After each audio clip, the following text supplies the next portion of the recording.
Live from the Hollywood Improv, it's the Nighttime Show. I'm Mike Black, the voice of the Nighttime Show. With us, as always, our head writer and producer, Matt Walker. Today, a very special guest, Hollywood royalty, star of Indiana Jones and the Raiders of the Lost Ark, Sliders, the Lord of the Rings trilogy, and coming soon, Bad Cupid on February 12th, Mr. Jonathan Rhys-Davies.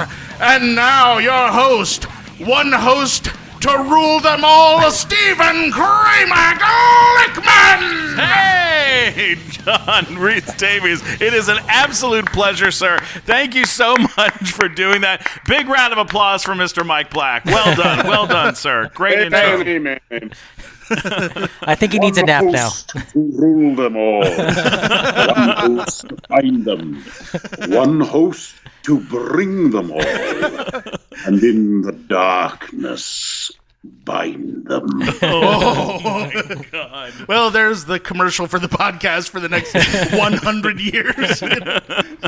That is, oh my God, that's incredible, man. We're all such massive fans of you for all sorts of different reasons. But before we get into talking about the history of your career, let's talk about Bad Cupid real quick, because this is a movie you just did. You're starring in this movie, and it comes out right before Valentine's Day. What can you tell us about it? Well, it's a delightful little script, and I just thought the idea of a very old and rather grumpy Cupid who really doesn't like people continuing to do the job was such a lovely and attractive idea. Yeah. It's rude, anarchic, and what I think is interesting is there is that sort of that palpable sense of the violence of love there. There's a wonderful poem, "Love's the big boss, at whose side forever slouches the shadow of the gunman. It's antelope and pool, and the tiger, too, that crouches."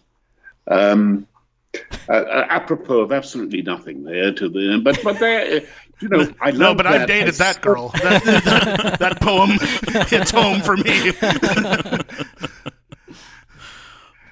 If any of your listeners can actually identify who wrote that poem for me, I'd be most grateful. I've never found it. Oh. I saw it.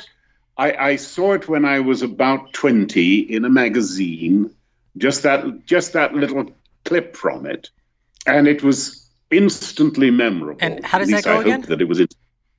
Love's the big boss, at whose side forever slouches the shadow of the gunman. It's antelope and pool, and the tiger, too, that crouches. Well, don't, Matt, I know you want to tell him right now, but don't, because listeners, if someone gets us that, we'll give you a Nighttime Show something. We'll send you a mug. We'll send you a mug or a T-shirt, something like that. Did you find an answer though, Matt?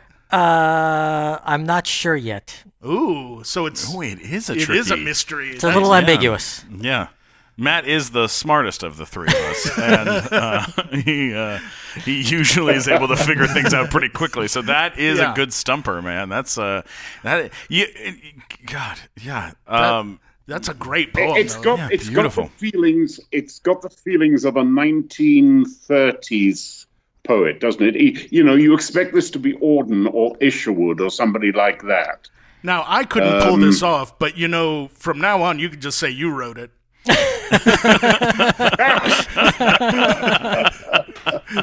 People will believe it. With that voice, they'll be like, yeah, he definitely wrote that. For sure.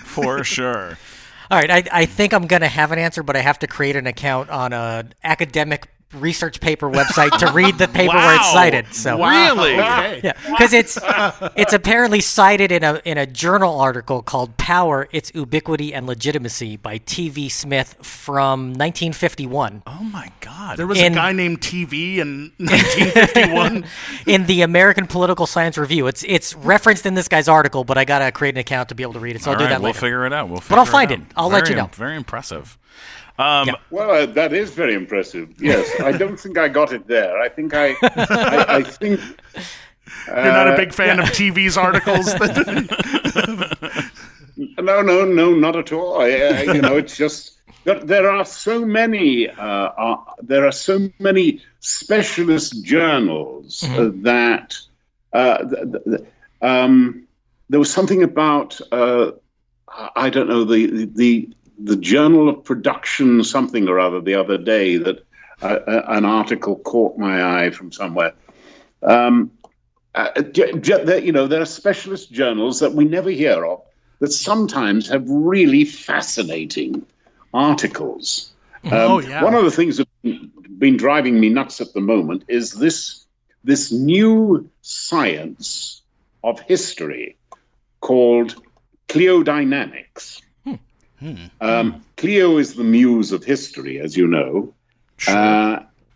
And in 2010, the science journal Nature did a series of articles on what to expect from science in the next 10 years. And 6 weeks later, it published an article, I believe, by a man called Peter Turchin, who said, well, look, let me tell you what is going to happen in the next 10 years. In the United States and in England, there will be constitutional crises around 2019 and 2020. Wow. Oh, my God. Wow. What? Yeah. Forgive me for, paraphrasing pretty complicated arguments that simple minds like mine don't get. But basically this, there is now enough big information around and enough computing power around to be able to detect cycles that are repeated in history. This is almost like Asimov's, Galactic Encyclopedia or whatever it was, where Hitchhiker's Guide to the Galaxy. Yeah. If I was a 20-year-old again and thinking of an academic career, cliodynamics would be the area that I would be most interested in. Really? I pass that on apropos of nothing, really. No, but it's fascinating. No, that's amazing. It's an amazing. I mean, you've had such an insane career. Oh my God. I mean, sometimes people throw a word like, legend around or Hollywood royalty or things like this. That term gets very overused in this business. But you really are, man. You have worked on some of the most incredible, wonderful films, in history and TV series and even like animation and video games and all sorts of stuff that has been groundbreaking, stuff like how did you get started in all of this? Were you did you go to school for it? Was there proper training as far as theater and things like that? The very first play I saw, I was just 11, coming up for 12. And it was the Oedipus Rex. Wow, school my play. God. Wow. Yes. That is a tough one at 11. That's not fucking our town,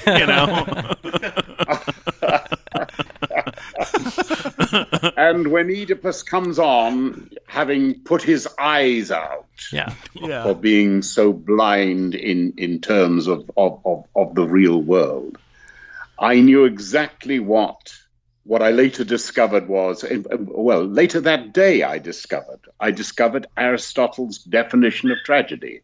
I went back to the school library, the senior library, which we juniors were not allowed to go into, and I found Aristotle on tragedy, and I found and learned that day Tragedy, then, is the imitation of an action, complete and of some importance, acted, not narrated, in language enhanced by distinct and varying means, and through pity and fear, effecting its purgation of these emotions.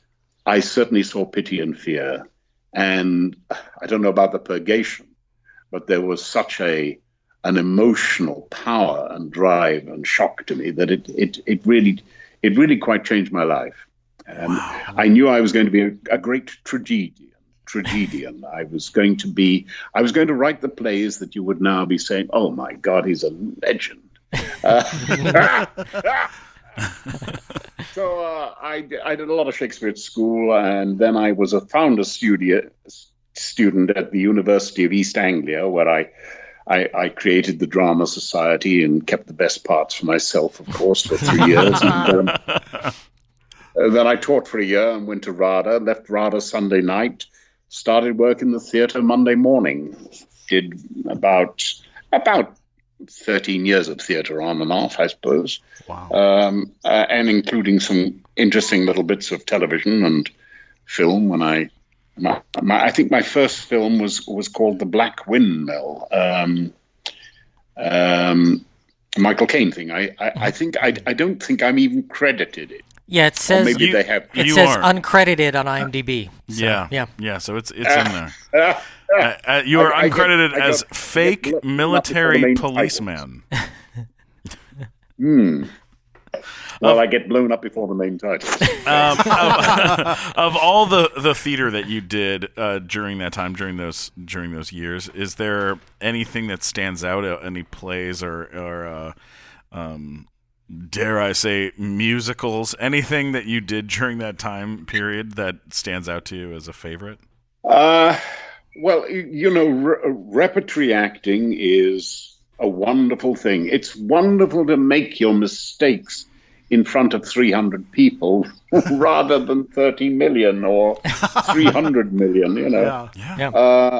It's a great thing for a young actor to think that he has got a new way to play the character and to get on the board on the first night and start playing the character in a way that hasn't been done before, and to receive that absolute silence from an audience that means they hate everything you're doing. Well, we're all stand-up comedians, so we're familiar with that. Yeah, you bet. You've been treated to that silence. Yes.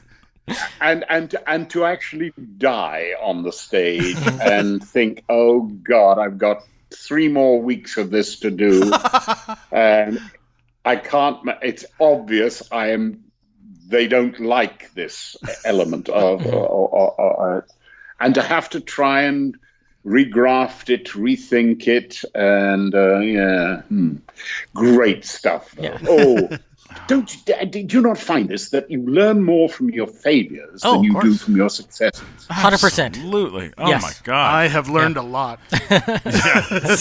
Yeah, we've had just on our show alone, like learning how to, how to do things and how to, like. We were doing our show live for many, many years here at the Improv with hundreds and hundreds of people in the audience, and we would try out bits and we would try things and try to like so many things that just failed miserably, but we figured it out over time and we got better and better at it until we were able to really have some significant good success in it. But yes, that's right. But it is amazing, I probably had quite a few decent notices and reviews in my lifetime. I can't remember any of them. But that review in The Guardian, which said, "But poor John Rhys-Davies cannot rise to the..." I got that fucking brain. I mean, that's 50-odd years ago. Yeah. Now, when I met Stephen 17 years ago, he was touring in a musical that was a sequel to Fiddler on the Roof, which is it was an unauthorized sequel to Fiddler on the Roof called A Stoop on Orchard Street, one of the worst piles of shit ever written for the stage. And when I landed in Los Angeles, it answered all the unanswered questions from your the big review. Our big review was Backstage West, and Backstage West here in California said, it said, A Stoop on Orchard Street is a moldy piece of ham slathered in cheese being passed off as a Jewish delicacy. Wow. And then I think it was in Chicago is where they said, Yeah. Stephen Glickman is loud. That's all they said. The Chicago Sun-Times said, the show is terrible. It's the worst thing to happen in Chicago since the Chicago fire of 1914, and Stephen Glickman is loud.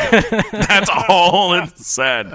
And I got Stephen Glickman is loud on a hat. I got it printed on a hat so I could wear it around town because I thought I was very proud of that.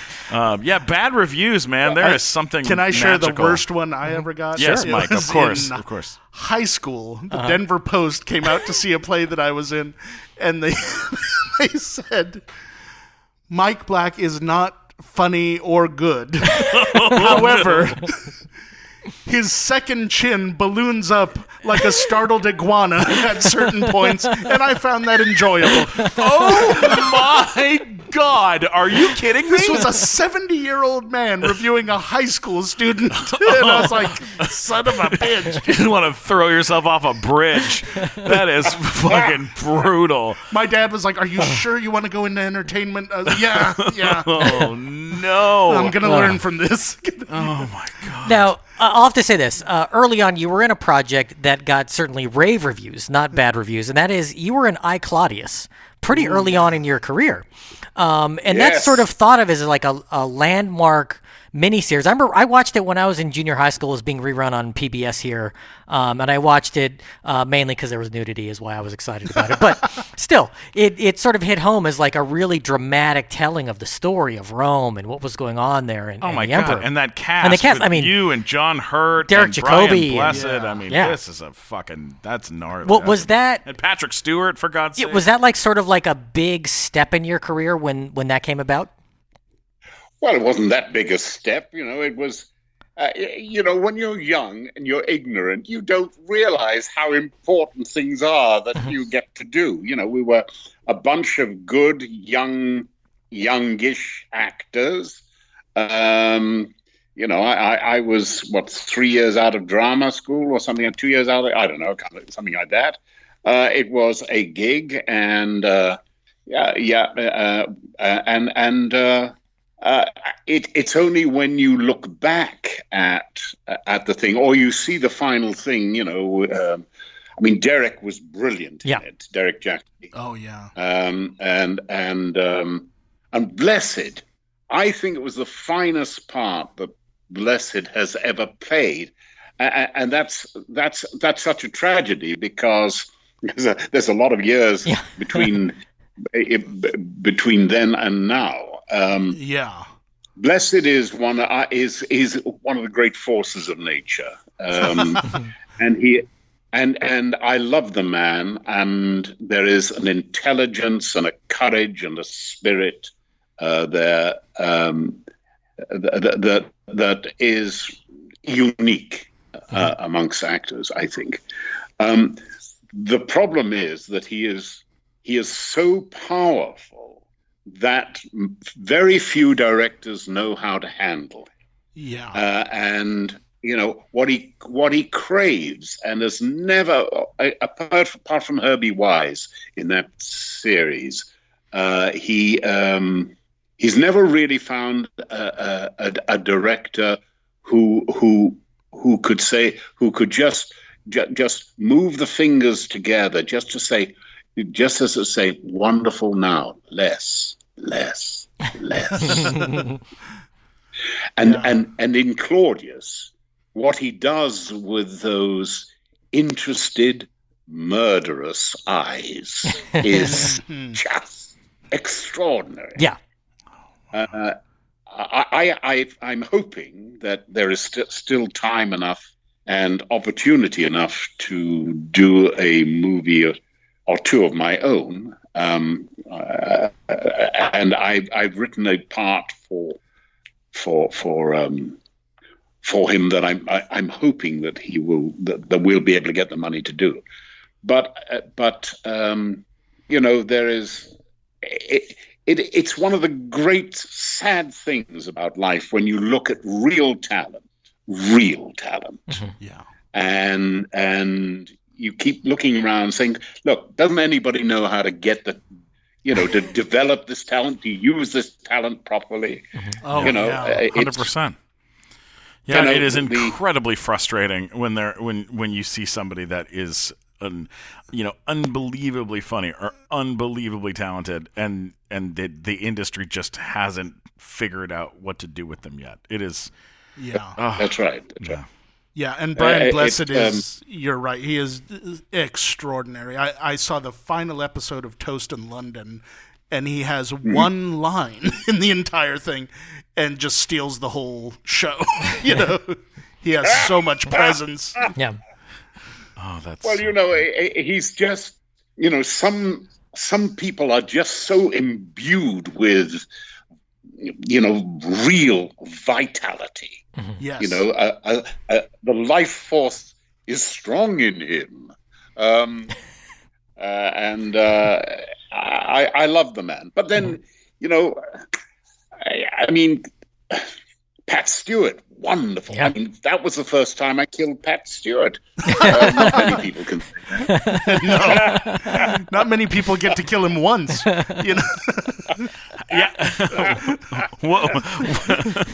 I'd be happy to kill him just one time. What was Patrick Stewart like to work with? Oh, he was wonderful. I mean, they were all, the great thing about, stage actors is most of them are grounded in the sense because we have made mistakes, because, we've come off feeling, oh my God, I was awful. And had to sort of, well, you guys as performers know this, that terrible thing when you really had a bad show and you think, oh, I'm hopeless. I'm just useless. Yeah. But that's where you get the courage to get back the next night and try and fail again, and just keep trying and just keep working at it. It's practice. I mean, acting is a muscle. Unless you use it, you sort of get flabby about it. Hey, Matt, before we continue the show, we really have something big that we have to announce. I have to announce it right now. Okay. It's a big deal. 2020 is a very exciting year. It's a big year, buddy, because it's the 75th anniversary. Of what? 75 years old. Who's 75? I'll tell you who's 75. It's not William Shatner.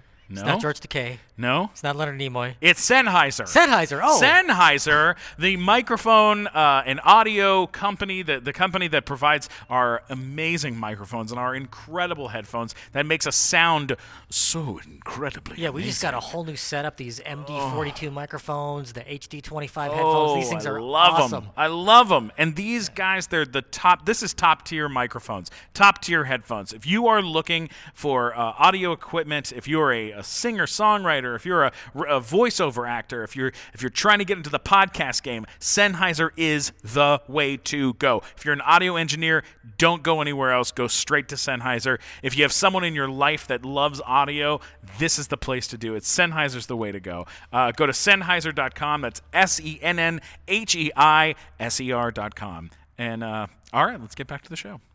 Yes. Anyway, what Well, are some ways? Just because I know that we do have a lot of people in entertainment that watch this, and a lot of actors that listen to the show.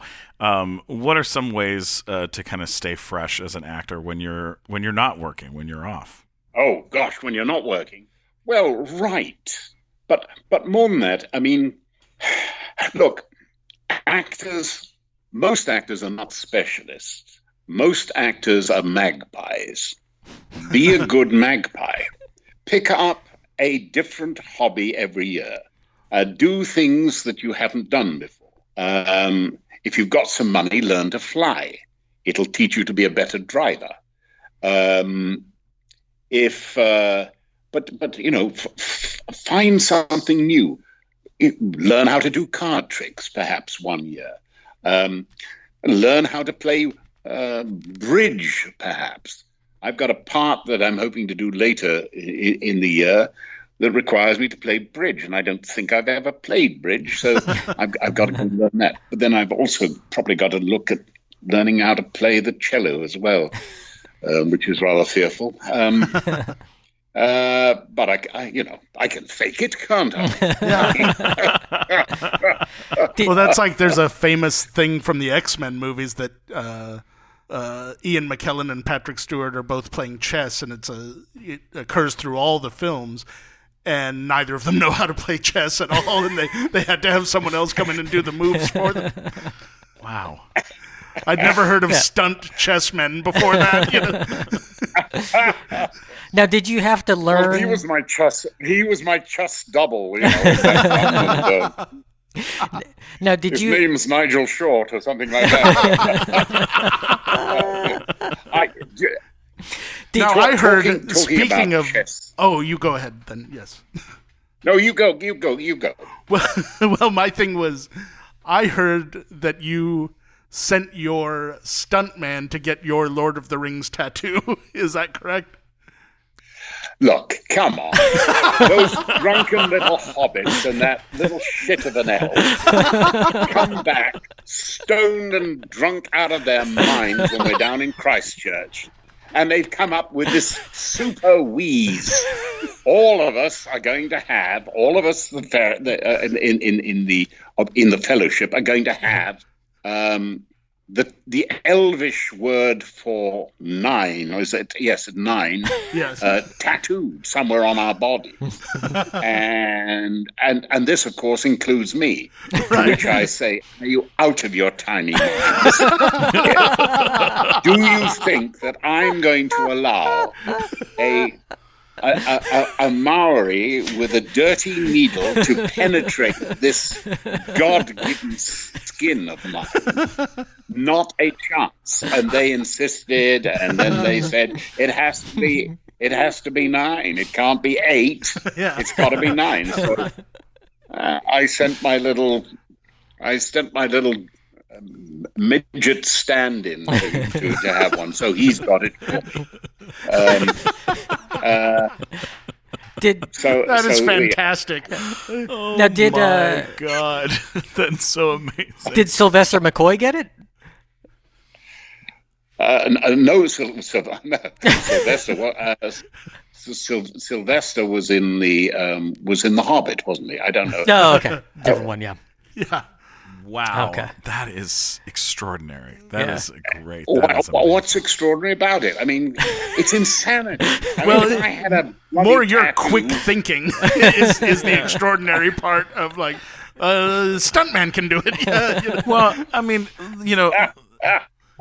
the Lord of the Rings, those movies, those 3 films feel like they are on par with Star Wars and with so many with very few other movies in history where you watch it and you completely forget that this is make believe, that this isn't real, that these are you not. really are transported to this really is entirely different world. It is one of the few times where I haven't even looked into the making of the things because I don't want it ruined because I love it so much. Do you know what I mean? Like it seems like such a magical thing. So just hearing anything about working on it is just you choose to believe that he actually became 4 feet tall. I know, and I know you're taller than most of the cast. Like that's Well, what's funny is I've seen all of the making of stuff, and it still holds up.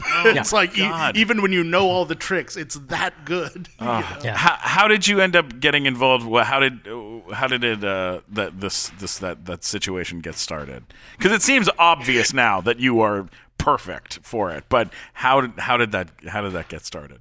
Well, I had a message from he's now my manager, but he was then my new agent, saying that they were going to do Lord of the Rings, and it was this chap in New Zealand, and I knew of yes. Well, I'd heard this chap Peter Jackson done a few little movies.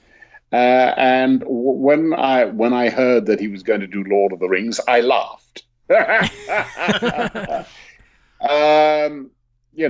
a difference between a four-hander shot in 6 weeks and one with 21 leading characters and a cast of thousands that you're going to shoot over 3 years.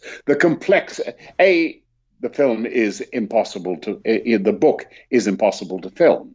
The structure is completely unfilm-like. It's a very Nordic sort of thing where, A happens and then you take a little riff off that, and then you take a little riff off on the other character. Then you come back to the main thing again. And it's an impossible thing to script, let alone anything else. But the idea that New Zealand was going to be the place to do it. I mean, New Zealand is the far end of the world. Mm-hmm. To do a film justice like that, you needed the film resources of, L.A. or London or Paris or Rome or something like that. You needed a level of excellence in so many departments. It was laughable. However, I thought, well, I've never been to New Zealand, and there's a little part in there. They asked me to do something, and so I think I can't remember which character it was that I auditioned for. So I did it and sent it off, and heard nothing for a month or two, and thought, well, doesn't matter, doesn't really matter, it's this film's never going to happen anyway. And then I got the offer to play Gimli, and I thought, oh God, I've spent 30 years trying to be recognized, and now I'm going to be stuck in a bloody prosthetic. I'm going to waste 3 years of my life, and what we're going to end up with is one little film and two, which will probably be direct-to-video anyway. And people will say, whatever happened to Rhys-Davies? He went to New Zealand, didn't it? And it all ended there, didn't it? I mean, and he never came back. and he never came back. So I said, look, I'm not sure that I wanted to do this. And my now manager, then new agent, said, look, John, if you turn down this part, I don't think we can continue to represent you. Wow. Which I thought was a bit mean. Actually, I thought it was a bit shitty, to be honest with you. But the other push was my number one son, Ben, who had come home from school many years before with Lord of the Rings at half term and shut himself in his room, and we didn't see him for 5 days as he read Lord of the Rings. And he said, Dad, with respect, if you turn down this part, you're making a big mistake. Wow. And I said, why is that? And he said, well, if you think about it, in every bookshop in the world, there is 2 feet of book space devoted to Tolkien. Yeah. Just think of what that means in terms of a possible audience for this film. So reluctantly, I thought, well, I'll go to New Zealand anyway and just confirm my worst prejudices that this hasn't got a hope in hell. You see, if you're shooting something in 6 weeks and something goes wrong, you can generally get out of it. Yeah. If you got a 14, 18-month shoot and something goes wrong, you dig a hole that you may never get out of. Yeah. When we did Shogun in Japan, we were meant to be 3 weeks in Tokyo. We were 8 weeks in Tokyo. And they finally sent a guy, an executive vice president, out from MGM, I think, with authority to cut an hour out of the show.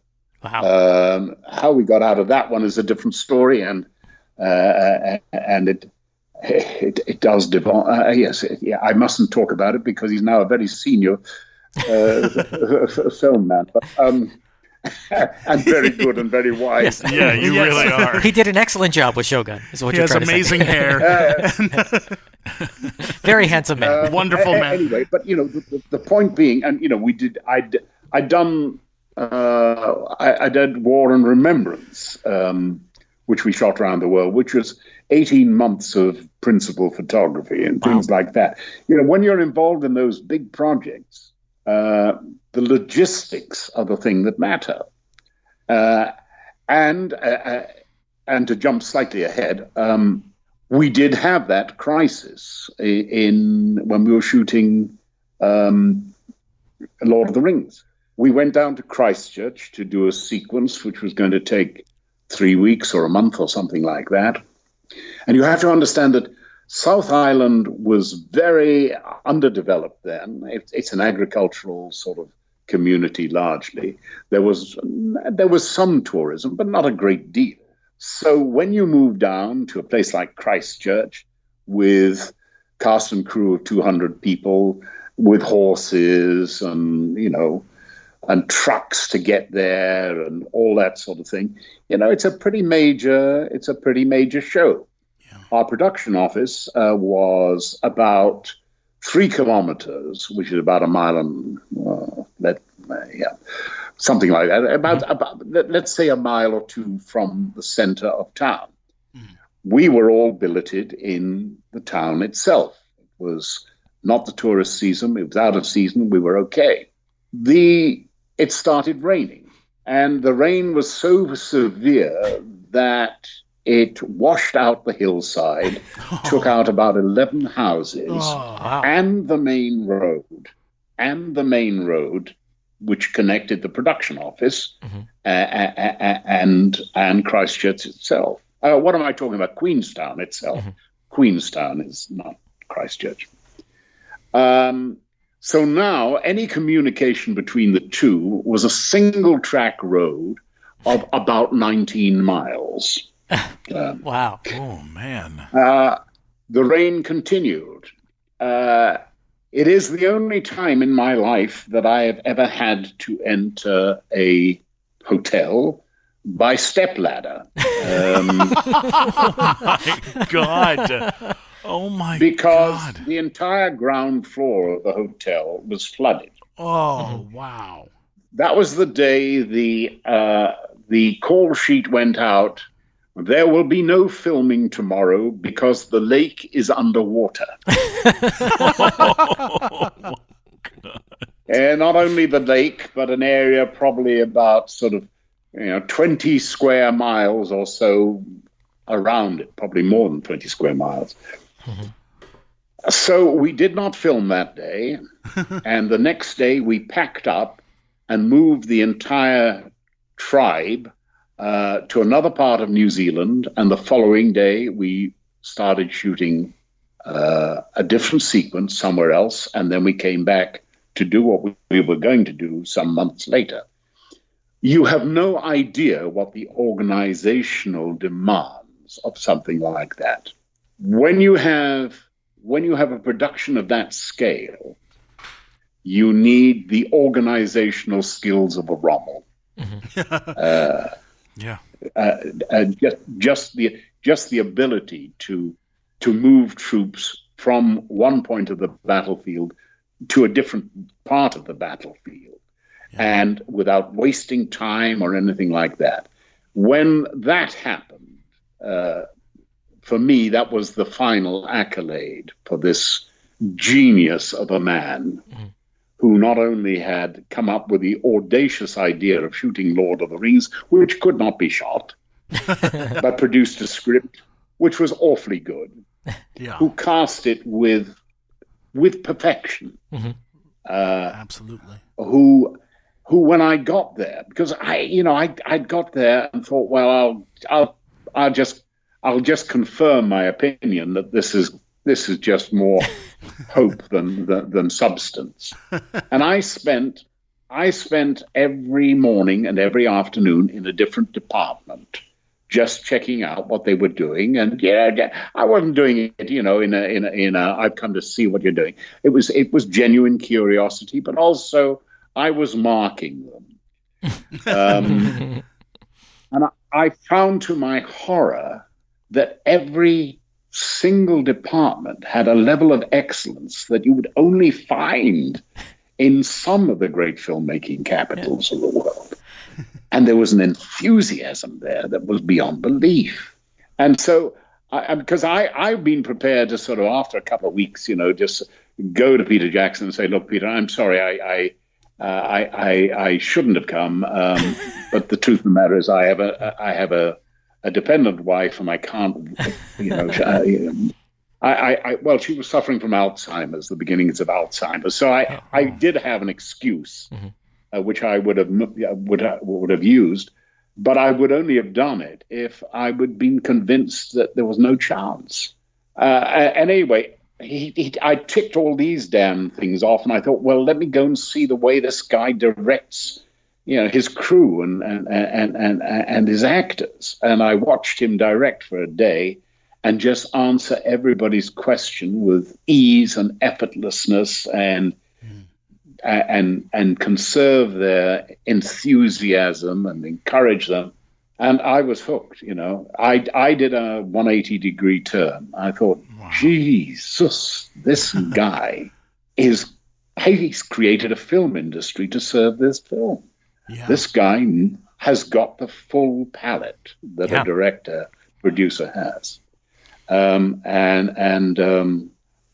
was the first idiot who stood up at a press conference and said, gentlemen of the press, revise your expectations upwards. Wow.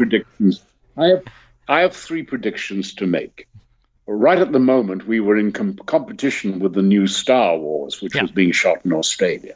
Yeah. I said, first of all, this film is going to outgross the new Star Wars, at which point Peter Jackson buried his head in his hands. 2, these films are going to be probably the most successful of the next decade.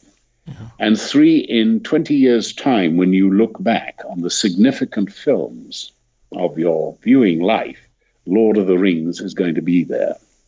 One of the local papers said, one of the actors said, Lord of the Rings is going to outdo the new Star Wars, and then went on, there's something. Yeah. But, 18 months later, after the first one had come out, PJ did come up to me and reminded me of that. And he said, oh, by the way, we've just actually outgrossed the first of the new Star Wars. Oh, yeah. But when you've been around, right at the beginning of your career, when you've got nothing to measure things by, everything is marvelous, but you can take it for granted. When you've been around the big ones, you get the smell, that extraordinary smell of success. And I am in awe of Jackson and his achievement. Yeah. And I am so glad I was wrong. I'm sorry, I took too long. No. Are you kidding me? No, that's incredible. Wait, hang on. Before we jump to that, I have a question for you, because when you're just when you're making a TV show or doing a movie and you're in LA or you're in New York or you're in London or somewhere, Rome, like, your family can come visit you while you're on the set because you're on a soundstage or you're on location. But when you're doing something for 3 years, like Lord of the Rings, what did you do? Did you fly home? Was there time to be able to fly home to be with them, or did they ever come out to visit you? Well, is that possible? Yeah, my wife, my darling old first wife, was 13 years older than me, and I think she knew even when right at the beginning of our marriage that something wasn't quite right. She would say odd things. One of these days, Johnny, you're going to lock me up and throw away the key. But I won't mind as long as I've got a window with a nice view to look out of, which is it's an odd little thing to say, isn't it? Which I, in my immature way, I'd say, don't worry, Susie, I'll have probably strangled you by then anyway. But,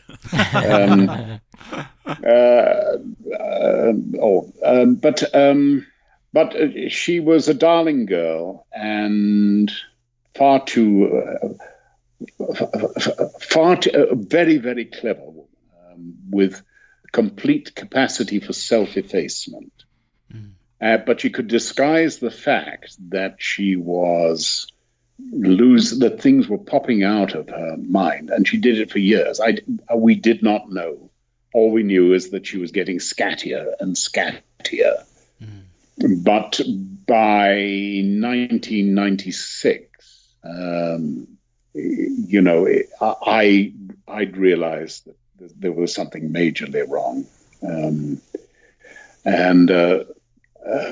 so it would have been possible to take her out to New Zealand, and she would probably have loved to come, but she needed nursing, and by the time 1999 had come along, 2001, really she was too far gone to be able to. By 2005, she stopped talking and closed her eyes.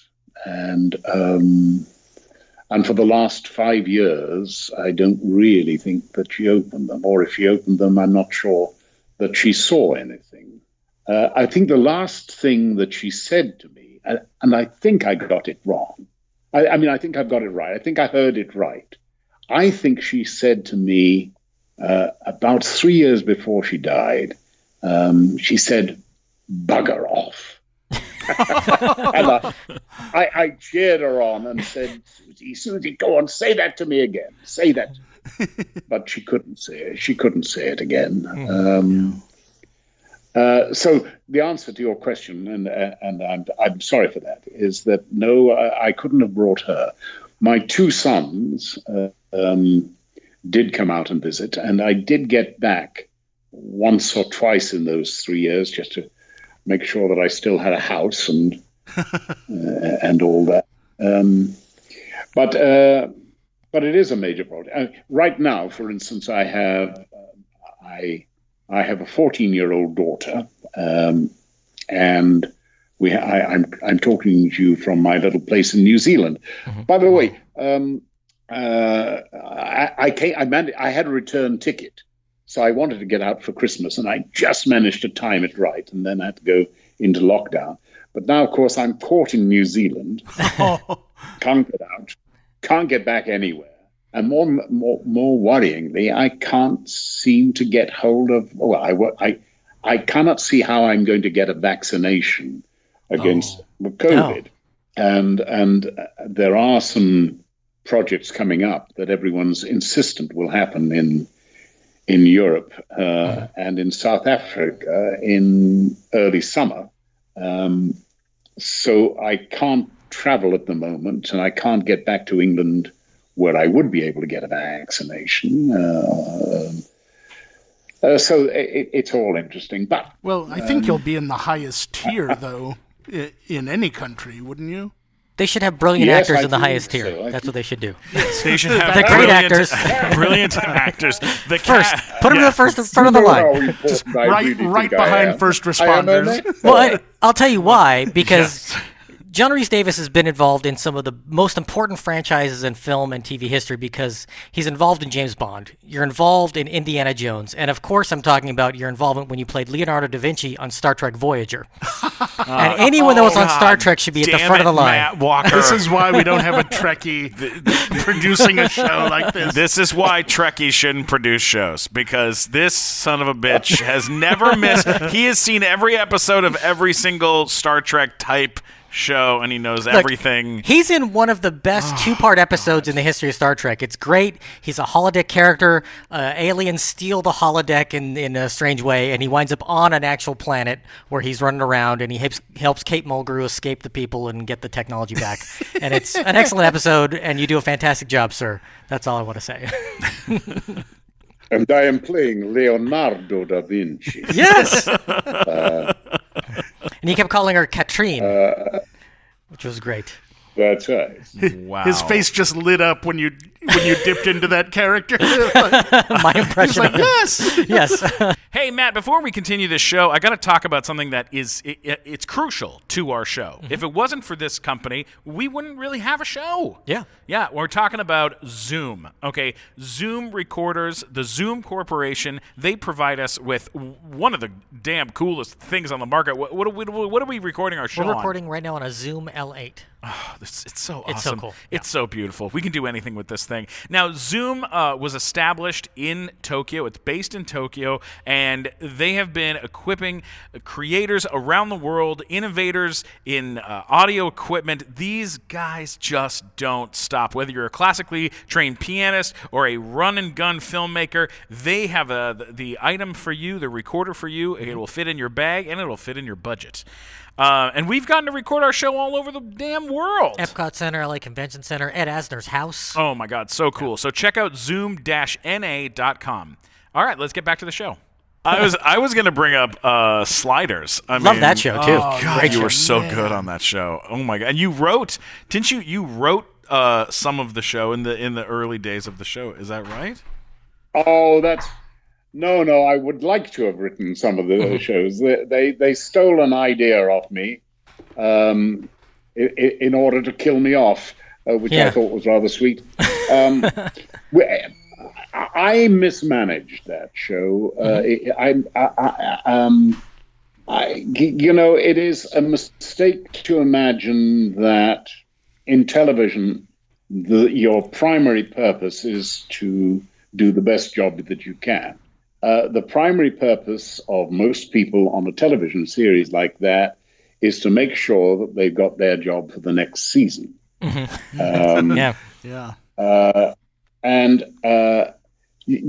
would get bright kids from UCLA or NYU sending in perfect scripts. And I would show it to the line producer, and he would come back and say, I read it. We actually don't have a show for next week at the moment. This is absolutely perfect, but the producers don't want to let anybody into the writing.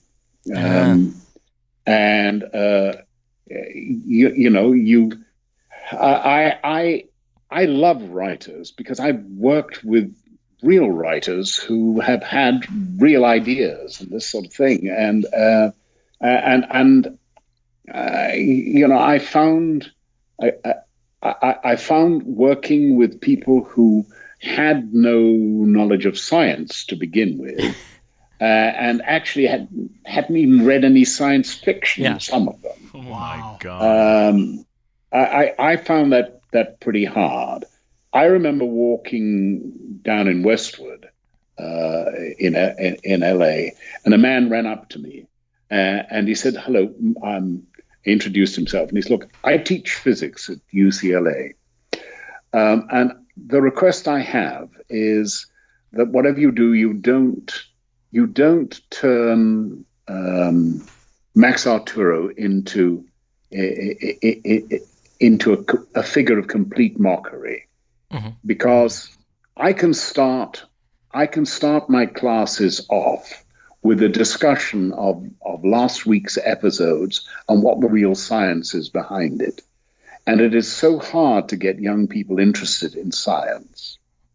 And you are one of the very few figures on television who is representing science and hard thinking and stuff like that. And it is, when you've got the average child in the United States is watching at least 14 hours of television a week. And I think that must be an understatement. Probably more than that, yeah. That's a huge responsibility if you are engaged in entertainment. And we need science, and we need critical minds, and we need skepticism, and we need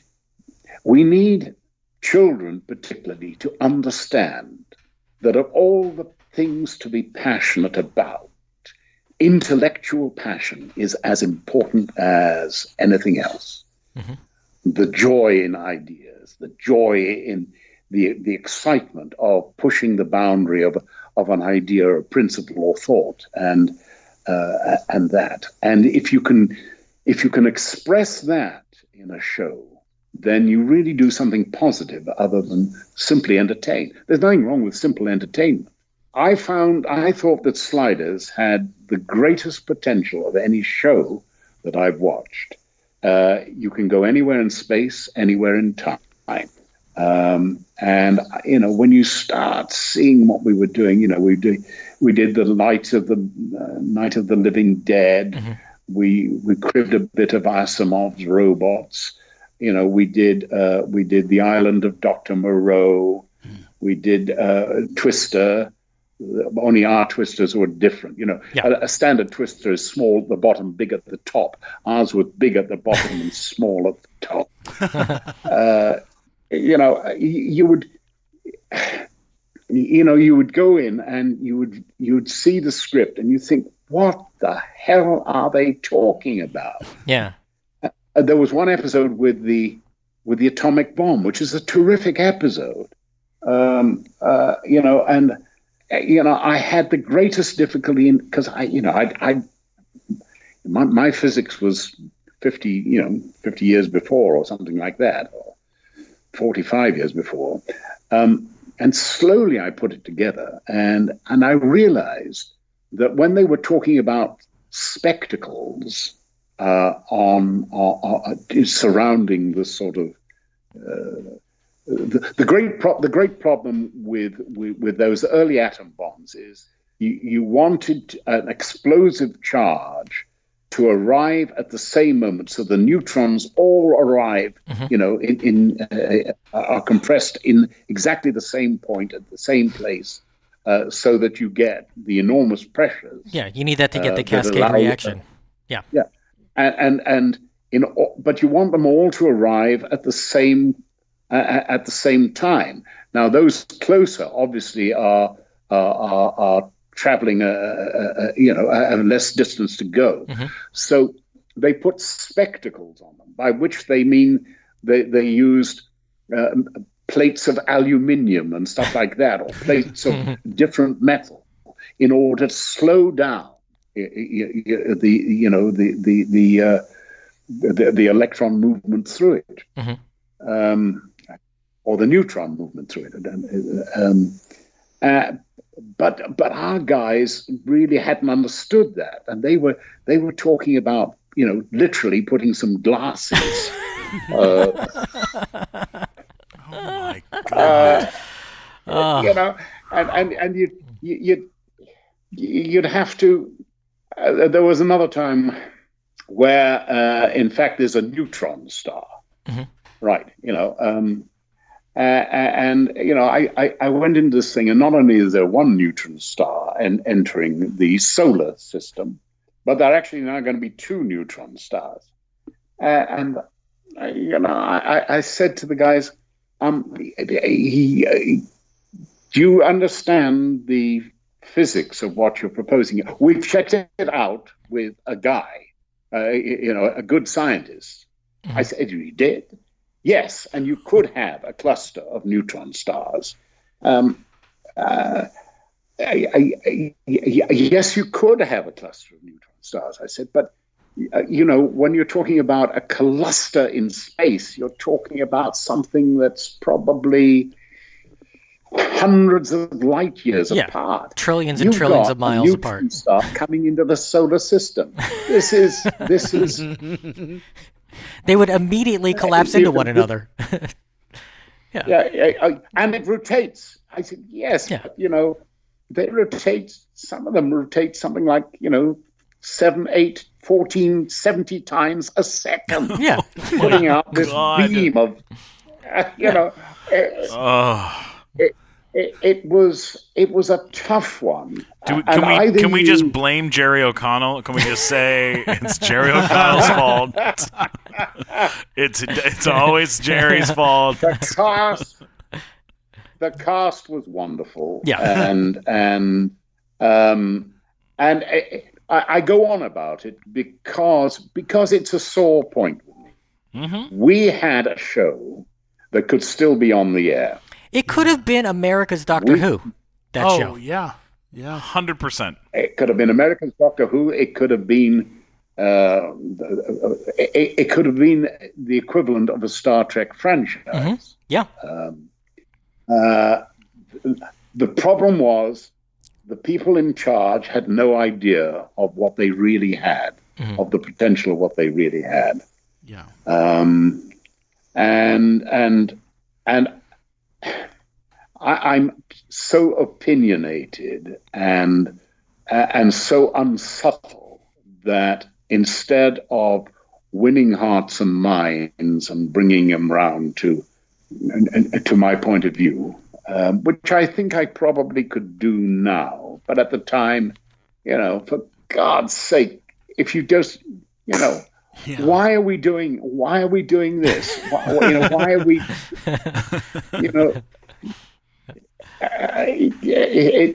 then, and of course, trying to get fired from a show like that, Oh my God, is the hardest thing in the world. Yeah. Because they may not like you, they may want to get rid of you, but the fact that you want to leave, does that mean he's got a better show to go to? Yeah. What does he know that we don't know? No, we don't let him go. It was very funny that way. Well, you may have been the only thing keeping them afloat at different times too. Like having your star credit there. Well, it was. Yeah, I mean, you also bring a lot of gravitas. You bring a lot of gravitas to the work that you do. I didn't handle it as well as I should, and I mean, so many of them are dead now. Those poor right. Well, the lifetime of a producer writer anyway is pretty short. It's, Yeah. the alcohol doesn't help. But. Well, we have we have two questions left before we wrap up, and if we don't ask these, we're not doing our job. So we'll make it quick, but I feel like we have to talk about your work in Indiana Jones. I mean, my God, man, just the best digger in Cairo, in Egypt, yes. in Egypt, never knowingly undersold. We're going through a slack spot right at the moment, but if you want your garden fixed, I've got a crew that will come straightly. That would be one hell of a garden. It really would be. On your work in those films is unbelievable, and you're so funny, and you just bring so much love into them. What were they? What was it like to work with Steven and Harrison on those films? The first one was Raiders of the Lost Ark. Look, he'd just come from 1941. 1941, which is a very good film and a very entertaining film, was regarded as a failure. Yeah. And, all the sneering critics were saying, well, the boy wonder has, the mask has fallen. What we need now see is that he is just an ordinary filmmaker, et cetera, et cetera, et cetera. And I think he was a little bit hurt by that, but it didn't show. Yeah. He got us together on the first day, and he said, look, I've gone to 60, 70 takes on some of the recent films I've done. When I say print 70, people say to me, well, what was the difference between that and print 3? Now, I can see the difference, but they can't. Mm-hmm. This time, it's my friend's money, and we're going to shoot fast. What I'm hoping we're going to do, what I'm hoping that we're going to do is we're going to slap the paint on the canvas quickly. And I'm hoping that there's going to be a freshness and an immediacy in there that I think this particular film needs. He said, we'll even print mistakes if they've got life in them. Wow. The script itself that I saw was pages and pages of scene description.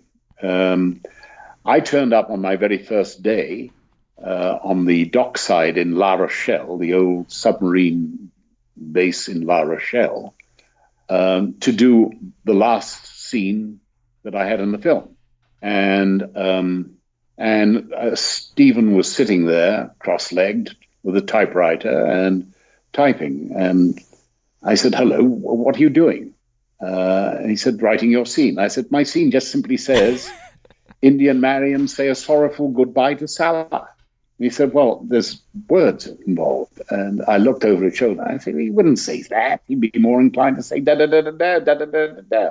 So he looked at me and went, all right, da-da-da-da-da, da-da-da-da-da. Oh, by the way, your character, when he's high or happy, he bursts into Gilbert and Sullivan.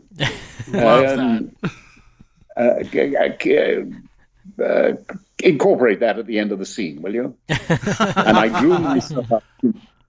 drew myself up to my full height, intending to say to him, Mr. Spielberg, I am a classical actor. I need weeks and weeks to prepare. And I said to Steven Spielberg, all right.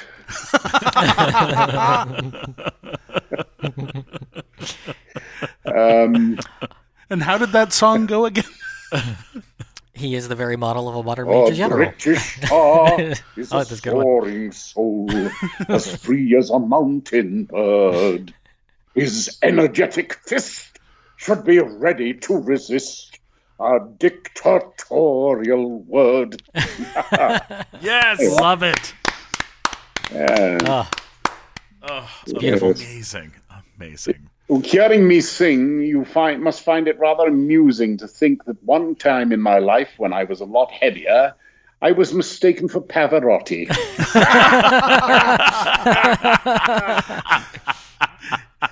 It happens to us all the time. all the time. Oh, But it's God. But Wow. I just wanted to thank you guys for being such generous hosts. Oh, of course. I think the truth of the matter is you are talking to one very lucky son of a bitch. If you can get one great part in a lifetime, you can sort of live off that. To get a great part every 10 years that's really very, very lucky. Well, And well, I have some information to give you. I'm going to bleep this when we air this podcast, but I looked it up, and the poet that you want to know the name of is an Irish Anglo poet who was, I guess, poet laureate in 1968, but the poem is from much earlier. Yeah. So, and I've got a screenshot of it, so I'm going to go ahead and email that over to your agent or whoever it was we arranged this through. So we'll get that over please to do. you. Oh, that's very Yes. very, very kind of you. I'd love to find the poem. Yes, Yeah, it had the feel of the 30s, doesn't it? Yeah, so it's it's Love's the No Laughing Matter. Orden spends. Yeah. So I have the full poem here that I'm going to go ahead and send over to you. At least whatever the clip was that was in this research paper that I found it referenced in. So I'm going to send it over. Great. Yeah. I mean, you have sacrificed a lot and put so much of yourself into the roles that you've done and into entertainment, and we are all the better for it. I mean, Absolutely. there's so many things that you've done and worked on that have brought. I know it sounds so cheesy to say that it's brought so much joy to so many people, but it really, really has, man. Like when Lord of the Rings, The Two Towers came out on DVD, I was working at Blockbuster Video. As a selling renting movies to people, and had very little going on, and I'm very was really trying to figure out how to make it get into the business and all this kind of stuff. And up to that point in time, I'd been basically I'd never partnered with anybody. I never had a team. I never had real friends in the business to work with. And when Two Towers came out, I went back and watched Fellowship and then watched Two Towers and was like, oh, you need to have people. You have to have like a team of people to work together to be able to create great stuff and to be able to make things. And it really did change a bunch of things in my life, man. So, I owe you forever for that. And I loved you in it. I thought you were incredible. Yeah. Well, what a generous thing to say, and how bloody lucky I am that I've had the chance to earn an accolade like that. Obviously, Lord of the Rings really touched the hearts of many people. I mean, you go to fan conventions and people come up and say, you know what, my father was dying of cancer, and we were spending time together, and we would just watch Lord of the Rings over and over again, and it just brought us, so close together. Or I was going through a really bad time. I was depressed, and I could enter that world and feel alive and feel reinvigorated. Great art, Tolkien is a giant, and the sort of art that makes a film is a dream in which we're part of, isn't it? Yeah. And we need glory, and we need love, and we need passion, and we need the great adventures of the mind if we are to endure life. That wonderful philosopher of yours and poet of yours, Thoreau, makes that terrible observation terrible in the sense of illustrating terror. Yeah. He says, most men live lives of quiet desperation. Mm-hmm. And I suspect that even the most bravura of us would admit to those moments of quiet desperation in our lives. Yeah. And it's literature and it's music and it's art and film that sometimes provide the way out, provide a key to finding our way out of desperation. And, I'm getting close to artist therapy now. Yeah, I know. This is amazing. No, but that's a comforting thought. Yeah. That really is a comforting thought, though, to think that art impacts people in that way. It really does. Yes, it does. Do you ever use social media? Do you have any of those things? Oh dear me! I have a Facebook page, which is generally which my wife does some work on it, and my business partner in the Isle of Man, his partner is very good at working on these things, and we do put stuff out from time to time. I'm just not very good with computers. I have difficulty just attaching something. I'm about to claim my Social Security, which I haven't claimed, and right now the great impediment is that when I registered my name for Social Security, it went down as John Rhys-Davies. And unfortunately, in my passport, it says John Rhys-Davies. So now I've got document. He's trying to pull one over on us. That hyphen. I fail. I run away from these things, and I run away from social media as well because I don't understand it, and I don't. Well, you don't need it. You don't need to. You don't have you don't to, need yeah. it's You're not missing much. Yeah, no. You've been to the mines of Mordor. You don't need to be in the mines of Instagram. You don't have to take a selfie there. You don't have to take a selfie there. Is perfect.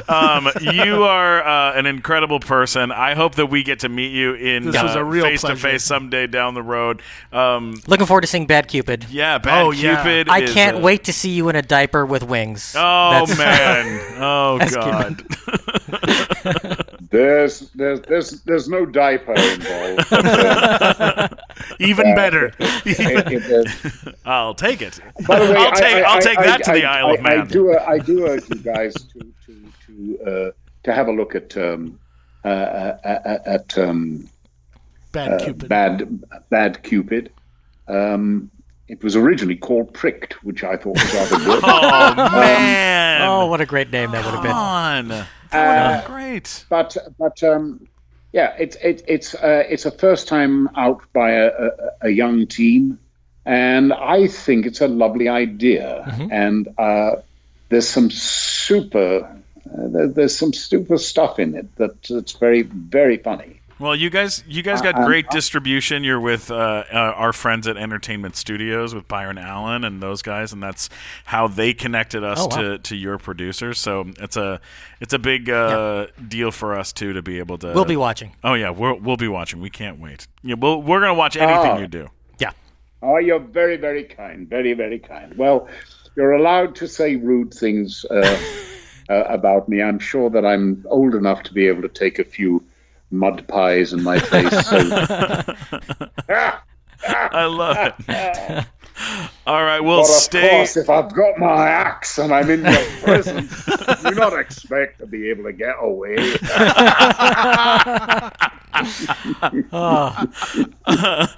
Anyway, I hope we do get to meet one of these days again. I mean, it's strange times. Yeah. Strange times. Let's get this man out of New Zealand. Yeah, Yeah, come on, for God's come on. Everyone write your embassies. Oh, come on. This man is safe in New Zealand. Yes. at the Oh, yeah. moment. Yes, thank God. Let's get this man But an I injection. do have- That's what we need. Yeah. I do have 4 movies to do this year that I could certainly use financially, that's for sure. And when your 50-year-old son decides that, having dropped out of Berkeley doing classics 30 years before, he now wants to go to university and study mathematics. Oh my God. Oh my Lord. Yeah, I Well, know, just like have him solve the 14-year-old. Hodge conjecture, and he can win $1 million from the Clay Foundation and the Millennium Problems. So See, there you go. just steer him towards topology. It's $1 million prize for that. So I geared this off into the nerdiest place possible. Again. I said if you have him study and he can solve the Hodge conjecture, there's a series of problems called the Millennium Problems by the Clay Institute, and you can win $1 million for solving the problem. Now, granted, That's right. they've been banging their heads against the wall for 100 years on that, but still, somebody's got to do it someday. Yeah, So. absolutely. Well, somebody managed to get Fermat's last Yeah. theorem, didn't they? Yes. Though they're still doing the checking, aren't they? The original thing was The was mid-90s. found to be faulty Yeah. on page 100 and something or something, wasn't it? But it was revised. Yes. Yes. I'm completely innumerate, which precludes me from a lot of joy. I remember when. No, it does actually. I remember walking as a school prefect in my boarding school. I went into the prefect's lounge, and there was a chap called Scantlebury, and he had a piece of paper in his hands, and there were tears from his eyes. And I went up to him and said, "Scantlebury, old boy, are you all right? Have you had some bad news?" And he said, "No." And he said, "Look at this." And he showed me this piece of paper, and it was some sort of differential equation. And he said, "It's so bloody beautiful." and actually, he became a professor of mathematics at Manchester University. And alas, I think he is dead. But for that moment, I understood that there was an intellectual beauty that I would never be able to share and appreciate. And I envy those who can and do. And I see some beauty in the name Scantlebury, because that's the greatest name I've ever heard in my amazing. life. Scantlebury. John, before we let you go, can I ask you a very small favor? Would it be a possibility for, just because you have such an epic voice, to just give us a little... I'm John Rhys-Davies, and you're listening to the Nighttime Show podcast. Would you mind? Would that be okay? Well, let's try it then, shall we? We'll do. Just keep the mic open, and we'll vamp a few, and then you can pick. Great, perfect. All right. Hello, I'm John Rhys-Davies, and you're listening to the Nighttime Show podcast. Hello, I'm John Rhys-Davies, and you are listening to the Nighttime Show podcast. Hello, my name is Gimli, and you're wasting your time listening to the Nighttime Show podcast when you should be out drinking and fornicating. That's perfect. That's the one. That's the greatest. That's great. Mike Black, I'm sorry you lost your job as our announcer. Mike Black, you're out. Thank you so much for doing the show. It means so much to us. Thank you so much. Well, you've been wonderful and generous hosts, and I thank you. By the way, since we have cameras on at the moment, the mist is now cleared. Can I show you the hell of my view? Yes, let's see. So you can see how much suffering I'm having to endure. Let's see. Being here Steven's going to come over here and see in the New Zealand. Oh, wow. Oh, my God. Holy crap. That's incredible. How do you live through it? Oh, my God. How have you endured? Gorgeous. That's... Now, you see that fence there? That just divides off. But if I go over that fence, then you will see some of the view that I have in the morning when I wake up. Okay. Wow. It is... Wow. Oh, my God. Oh, my God. That is gorgeous. All right, let's all go to New Zealand instead of bringing him back. We're done. We're done. We're moving to New Zealand. It's over.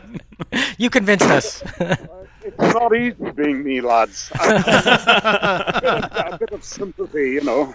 Oh, yeah. A bit of understanding for a guy who's, locked down in New Zealand. Well, he isn't locked down in New Zealand. We're sending thoughts and prayers right now. Thoughts and prayers. Brilliant. Brilliant. I'm not in any conventional sense a religious man. Yeah. And indeed, I count myself a rationalist and a skeptic. But I have to tell you, there's scarcely a day goes by when I don't look up and say, thank you, God, for another good day. Wow. Wow. Fantastic. That is awesome. amazing. Yes. All right. Stay safe, stay strong, and we look forward to seeing you in the future, man. Yes, thank you so much.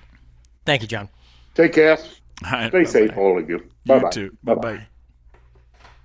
Holy fucking shit. That's amazing. Damn it. That was awesome. That was amazing. He's so cool. Oh, man. I love that, you could just hint at the right thing and he would go with it and just run with it, It was like talking to I don't know, man. It was so It's amazing. exactly how you want an encounter with someone to be. That's part of what I love about doing this is that you're meeting people under the best circumstance, and you're allowed to be a fan. You're allowed to say, hey, I really like this. If you meet him in a parking lot, you can't talk to him for an hour and a half about his film career,